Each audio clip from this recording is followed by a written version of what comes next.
Penny Lee, Program Manager for the AKC Good Dog Helpline, and I welcome you to the fourth segment in the series, Puppy 101.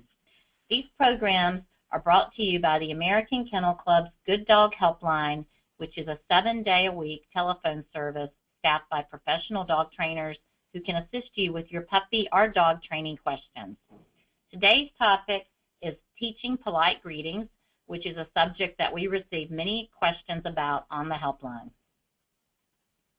So why do dogs jump on people? Well, they jump on people because they're just saying, "I'm so happy to see you." Dogs are very friendly. They're social creatures, and they like to try to get near your face to say hello, mostly so they can give you a big, wet, sloppy kiss. So for that reason, we first and foremost advise owners not to greet jumping up with a punishment or strong negative verbiage like no, off, down. They usually don't work and sometimes have the opposite effect of making the dog jump even more. So look at it from a human standpoint. If you ran up to someone who you were really happy to see, saying, "Hi, how are you? I've missed you," and then they turned around and socked you in the face or said, "Get away from me," you'd be hurt and you'd be confused, and you'd probably try even harder to be nice and say, "Hey, I'm friendly. I just wanted to say hello." The dogs do the same thing. Often when they're greeted with a very negative greeting from you, they jump even harder saying, hey, I'm just friendly. I just wanted to say hi."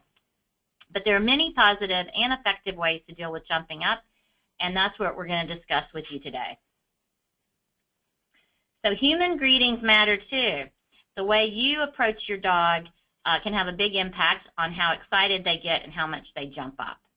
Good advice to remember is to never make your greetings too exciting or overly dramatic. If you remain very calm and quiet when you greet your dog, you are more likely to keep your dog calm also. Do not act like it's a big deal when you greet or leave your dog, and your dog will be less likely to think it's a big deal too. And for dogs that are really, really excited, you may have to be totally silent, just not say anything until they calm down. So no attention till 4 on the floor. That should be something you remember when you're trying to teach your dog not to jump up when they're greeting you. As I said, dogs jump because they want your attention. They want you to stop everything and focus on them. So one of the best ways to discourage jumping up is to make sure your dog gets absolutely no attention for doing so. Ignore your dog when he or she jumps. Make no eye contact with the dog, and do not speak until all 4 of their feet are on the floor. At that point, you can calmly praise your dog. Do not pet the dog at this point when they first put 4 feet on the floor, as this can often excite the dog again and trigger more jumping. You may even need to turn your back on your dog until they cease jumping, and then turn around, praise, and once they calm down, pet them very lightly. Dogs will discover that jumping got them nothing at all, whereas every time their feet stayed on the floor, they got attention. For really hardcore jumpers, like when you turn your back, they're jumping on your back. Another way to handle it is just to leave the room. Just totally turn your back on them and walk out of the room, leaving them alone for, say, 30 seconds. It makes a big impact on a dog when you leave them. Or if you're coming through the front door and your dog is loose and is getting ready to jump on you, turn around and go back out the door, crack the door a little, see when they have 4 feet and they look a little calmer, 4 feet down and they look calmer, walk back in, and then greet them again very calmly. And for some dogs, negative attention is still attention. So when you are saying no, wrong, bad, off, you're still focusing on the dog and showing attention.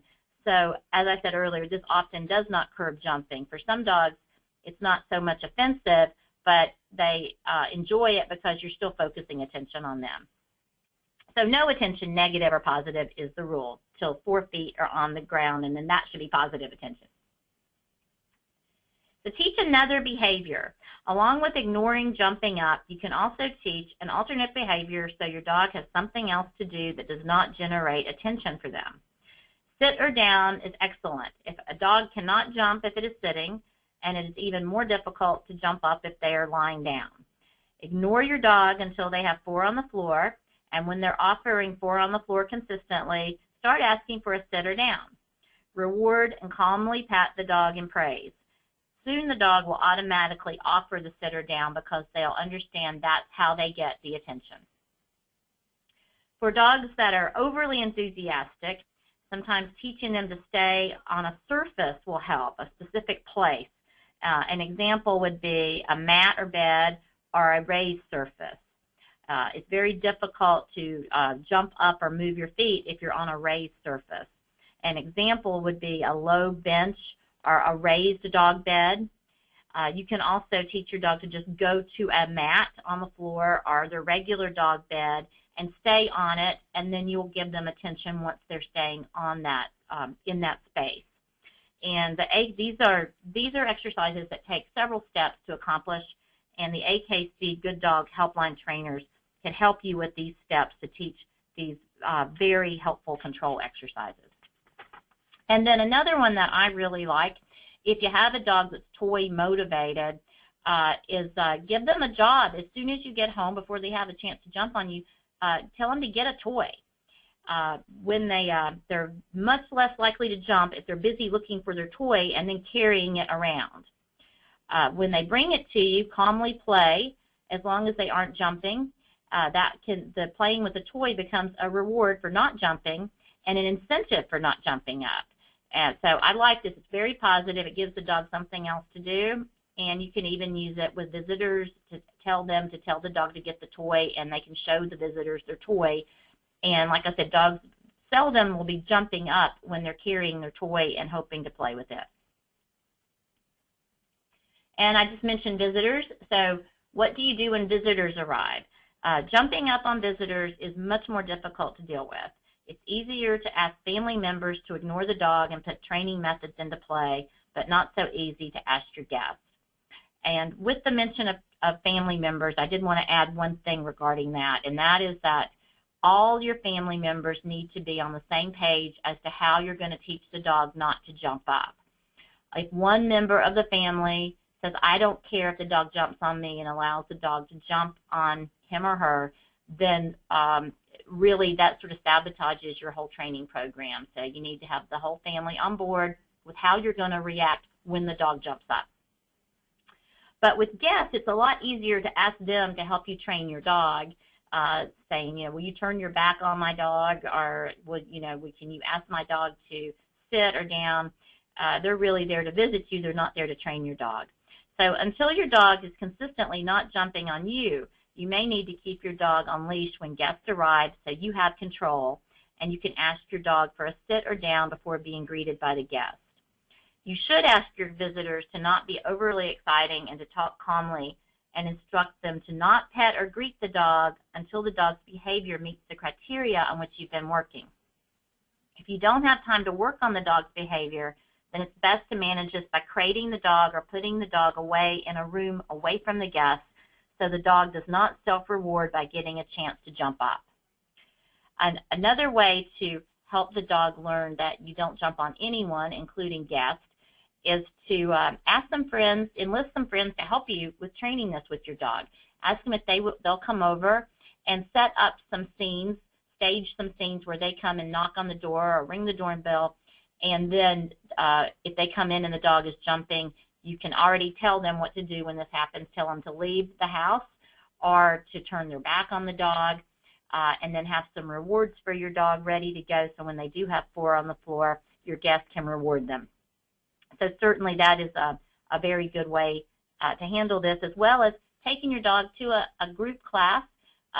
Canine Good Citizen classes deal directly with this issue of teaching a dog to sit for a greeting.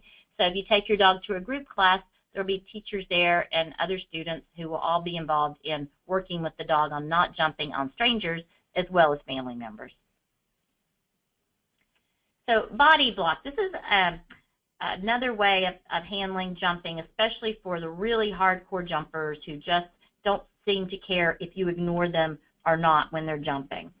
Now, I do want to say you should never use physical methods that you may have heard of before or seen put into play. These include putting a knee in the dog's chest. I've seen people, when the dog jumped up, grab its front feet and twist their toes. These are painful methods, and you should not employ these. Remember, you want to train your dog. You don't want to make it afraid of you.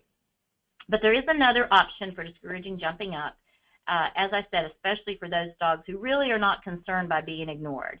Body blocking is the act of walking into the dog's space. You still ignore the dog. You give no eye contact and do not talk to the dog. But when the dog jumps up, you merely take a step into their space as they're coming into your space. Don't use your hands when using body blocking, as this may indicate play. You fold your arms against your body and walk into the dog. This is not meant to knock the dog down or hurt the dog. It's not like shoving into the dog. You calmly and slowly walk into the dog's space. When you move into the dog's space, the dog gets down. Dogs don't mind getting into our space, but they don't really like it when we start turning the table and getting into their space. So as soon as the dog gets down, you resume eye contact and calmly praise them. And you can continue to slowly walk into the dog anytime they jump up without saying anything or looking at the dog until they get off. And then, again, you can turn on the charm and tell them what a good dog they are, always being very calm when you're working on greetings. And I also wanted to discuss the importance of exercise. And you might say, what does exercise have to do with jumping up? But exercise has a lot to do with all sorts of training issues. Lack of exercise or just not getting enough exercise for the activity level of your breed can lead to many issues, and excessive jumping can be one of them. I describe an exercise-deprived dog as like a steam pot that's getting ready to boil over and blow its top. It's difficult for them to focus, and all that energy can come out in ways that humans find aggravating, and that includes jumping. And if you ever see a dog that not only jumps on you, they just jump a lot, period. They just jumping up in the air all the time on counters. They snatch things out of your hands. That's typically a dog that's just not getting their energy released well enough. And so they can't focus well enough to learn not to jump. So make sure you're walking your dog, playing with your dog, looking for outlets for your dog to run. Well-exercised dogs are easier to live with, and they're definitely easier to train. And then, of course, you can always call the AKC Good Dog Helpline. We are staffed 7 days a week. We use only positive reinforcement techniques, and our subscribers have no limits to calls or questions, and we are equipped to deal with any sort of training issue that you might have. So, and we can certainly develop an individualized plan for you and your dog.